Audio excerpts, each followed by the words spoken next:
কার কাছ থেকে চিকিৎসা নিচ্ছে, তিনি পরিচিত কিনা, তিনি সুন্নাহ অনুযায়ী জীবনযাপন করেন কিনা। যেহেতু ওরা জাদু ছাড়া আর কিছু জানে না, ওরা জাদু করবে। যে তাবিজ লিখে সে আর কিছু জানে না, সে তাবিজ লিখে দেবে। সে মন্ত্র পড়ে ঝাড়ফুঁক করে, সে পানি পড়া দিলে, তেল পড়া দিলেও সে মন্ত্র পড়ে দেবে, যেহেতু সে মন্ত্র ছাড়া আর কিছুই জানে না। তো একাধিক জাদুকরের কাছে গেলে একাধিক জাদু করবে, পরে দেখা যাবে পুরোপুরি রোগীটা মেন্টাল হয়ে যাচ্ছে। আমরা দেখতে পাচ্ছি অনেক জায়গায় রাখীদেরকে মানে অনেক মহিলা সংক্রান্ত বিষয়ে তারা ইনভলভ হয়ে যাচ্ছে।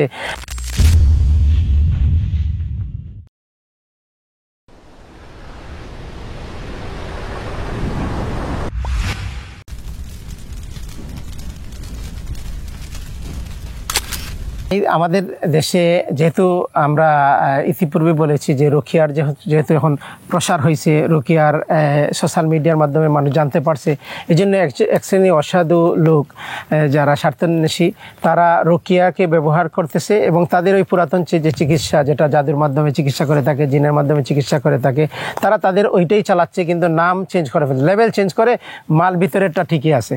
তো এজন্য আমাদের যারা রুকিয়া নিয়ে আগ্রহী বা যারা ইসলামিক চিকিৎসা করতে চান তাদেরকে সতর্কতার সাথে চিকিৎসা গ্রহণ করতে হবে, তাদেরকে সচেতন থাকতে হবে চিকিৎসার ক্ষেত্রে। কার কাছ থেকে চিকিৎসা নিচ্ছে, তিনি পরিচিত কিনা, তিনি সুন্নাহ অনুযায়ী জীবনযাপন করেন কিনা, তার লাইফস্টাইল হচ্ছে কিনা। আমরা এখন সোশ্যাল মিডিয়ার বদৌলতে আমরা দেখতে পাচ্ছি অনেক জায়গায় রাখীদেরকে মানে অনেক মহিলা সংক্রান্ত বিষয়ে তারা ইনভলভ হয়ে যাচ্ছে। তো এইটা মানে বিভিন্ন জায়গায় মহিলারা নির্যাতিত হচ্ছে, শালীনতাহানির দিকে যাচ্ছে, মানে অশ্লীল রিলেশন বা হারাম রিলেশনের দিকে যাচ্ছে।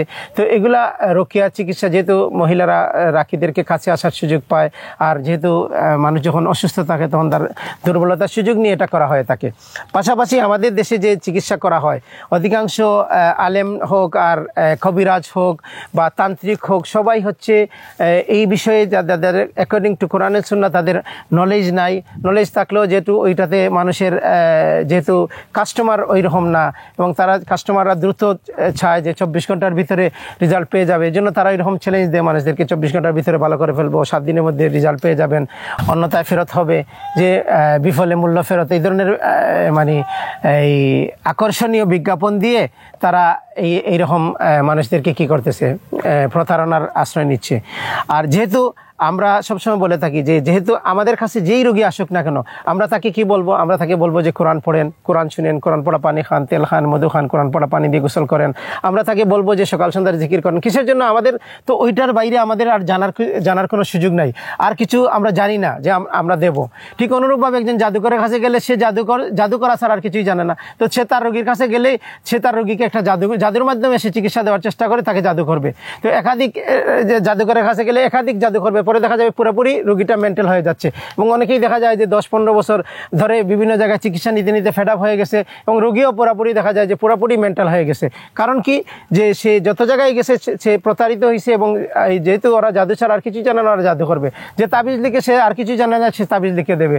সে মন্ত্র পড়ে ঝাড়ফুঁক করে, সে পানি পড়া দিলে, তেল পড়া দিলেও সে মন্ত্র পড়ে দেবে, যেহেতু সে মন্ত্র ছাড়া আর কিছুই জানে না। এই জন্য রাসূল সাল্লাল্লাহু আলাইহি ওয়াসাল্লাম যে হাদিসে বলছেন, ইন্না রুকা ওয়া তামাইমা ওয়া তিওয়ালা শিরকুন, যে রুকিয়া শিরক, যে এই রুকিয়া কি, যে হচ্ছে কুফরি রুকিয়া, যেটা কোরআন সুন্নাহর বাইরের রুকিয়া। আমাদেরকে রাখীদেরকে বা ইসলামিক ওয়ে অফ লাইফে আমাদের কাজ হচ্ছে যে আমরা যেন কোরআন সুন্নাহ অনুযায়ী চিকিৎসা করি। আমরা যেটাই করব কোরআন সুন্নাহ অনুযায়ী করব। অনেক রোগী আবার ডাক্তারের কাছে যেতে চায়, মানসিক ডাক্তারের কাছে, রুকিয়ার পাশাপাশি কি?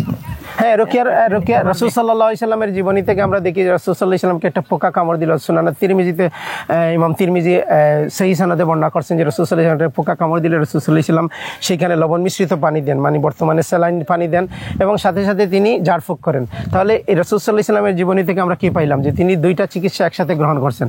এবং আরবের যারা এই রুকিয়া নিয়ে কাজ করেন তারা এই ক্ষেত্রে রুকিয়ার বইগুলা লিখতে গিয়ে তারা প্রথমে লিখছেন যে এক শ্রেণীর লোক আছে শুধু রুকিয়ার পেছনে থাকে, সে মডার্ন মেডিকেল সায়েন্স থেকে কোনো সাহায্য নিতে চায় না। আর বিপরীতে এক শ্রেণীর লোক আছে শুধু মডার্ন মেডিকেল সায়েন্সের পেছনে ঘুরে রুকিয়াকে বিশ্বাস করে না। কিন্তু এই যে মুসলিম হিসাবে আমরা দুটাই চিকিৎসাকে সমন্বয় করবো। দেখা যাবে যে অনেক সময় দেখা যাচ্ছে যে জিনগ্রস্ত রোগী বা জাদুগ্রস্ত রোগী তার ঘুম হচ্ছে না, তাহলে তাকে ঘুমের ট্যাবলেট দিতে হবে, তাকে ডাক্তারের কাছ থেকে সহযোগিতা নিতে হবে। অনেকেই ভাঙচুর করে, অনেকেই মানে সে পাগলামি করতেছে, তাকে কি করা যাচ্ছে না, তখন তো তাকে নিয়ে হসপিটালাইজ করতে হবে, তাকে সুচিকিৎসার ব্যবস্থা করতে হবে, পাশাপাশি তার রুকিয়া চলবে। যে একজন মুসলিম হিসাবে আমাদের কাজ হচ্ছে আমরা সর্বপ্রথমেই যে কোনো বিপদ আপদে যে কোনো সমস্যা পড়লে আল্লাহর সাহায্য নেব, কোরআন সুন্নাহ অনুযায়ী চিকিৎসা নেব, পাশাপাশি আমরা সাপ্লিমেন্টারি যেগুলো ব্যবহার করি এটার মতো এটাও একটা সাপ্লিমেন্টারি, যে আমরা কোনো ডাক্তার বা হসপিটাল বা কোনো চিকিৎসকের কাছ থেকে আমরা সহযোগিতা নেব এটার জন্য। আল্লাহ সুবহানাহু ওয়া তাআলা আমাদেরকে বোঝার তৌফিক দান করুন। জাযাকাল্লাহ খাইর।